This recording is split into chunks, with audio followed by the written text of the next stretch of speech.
আজকে আবার একটা নতুন ভিডিও নিয়ে চলে এসেছি।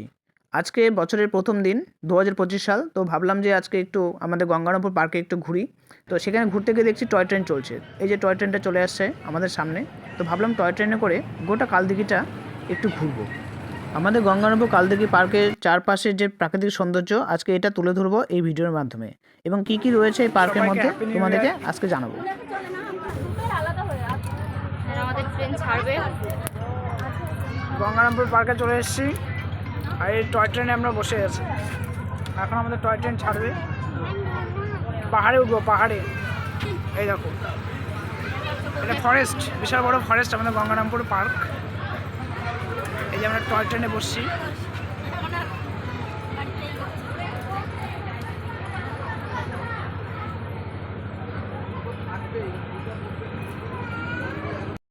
আমার মিসেস তো সেই খুশি যে আজকে টয় ট্রেনে করে গোটা কালদিঘি পার্কটা ঘুরবো। স্কিপ না করে তোমরাও পুরো ভিডিওটা দেখতে থাকো। ছেড়ে দিয়েছে গঙ্গারামপুর পার্ক থেকে আমাদের টয় ট্রেন। আজকে আমরা টয় ট্রেনে করে ঘুরছি দুজনে। টয় ট্রেনটা ছেড়ে দিয়েছে। আমাদের টয় ট্রেন আস্তে আস্তে এগিয়ে চলছে। আমি এই ভিডিওতে তোমাদের আমাদের কালদিঘি পার্কের যে প্রাকৃতিক সৌন্দর্য সেটা সম্পূর্ণভাবে তুলে ধরেছি। তোমরা আস্তে আস্তে দেখতে থাকো পুরো ভিডিওটা।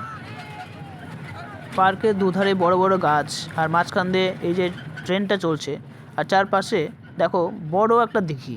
এত সুন্দর প্রাকৃতিক দৃশ্য, খুবই ভালো লাগছে। এই দিঘিটাকে বলা হয় কালদিঘি। তো এই দিঘির জল কিন্তু সবসময় 12 মাসই থাকে, এবং এখানে 12 মাসই মাছ চাষ হয়। ওই দূরে সূর্য যে ডুবছে সেই আভাটা কিন্তু জলের মধ্যে পড়ে কি সুন্দর লাগছে। দেখো চারপাশ দিয়ে যে আমরা ঘুরছি সেটা কিন্তু সুন্দরভাবে তোমাদেরকে দেখানোর চেষ্টা করেছি। তোমরা দেখলেই বুঝতে পারবে কালদিঘি পার্কটা অনেক বড়, অনেক বড়। এবং যদি গঙ্গারামপুরে আসো অবশ্যই টয় ট্রেনে তোমরা চড়বে এবং প্রাকৃতিক সৌন্দর্য উপভোগ করবে। আমি সুন্দরভাবে দেখানোর চেষ্টা করেছি তোমাদেরকে। তোমরা দেখতে থাকো, পুরো ভিডিওটা দেখো।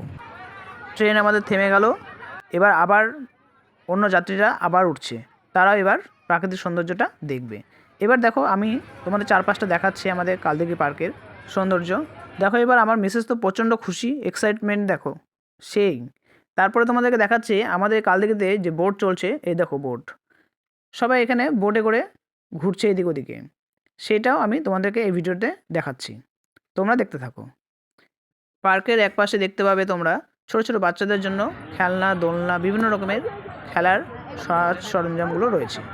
বাচ্চাগুলো এখানে এসে খুব আনন্দ করছে, সেই সৌন্দর্যটাও আমি তোমাদেরকে দেখাচ্ছি আজকে। পুরো ভিডিওটা দেখো এবং কেমন লাগলো আমাকে কমেন্টে অবশ্যই জানাবে। সবাইকে ধন্যবাদ।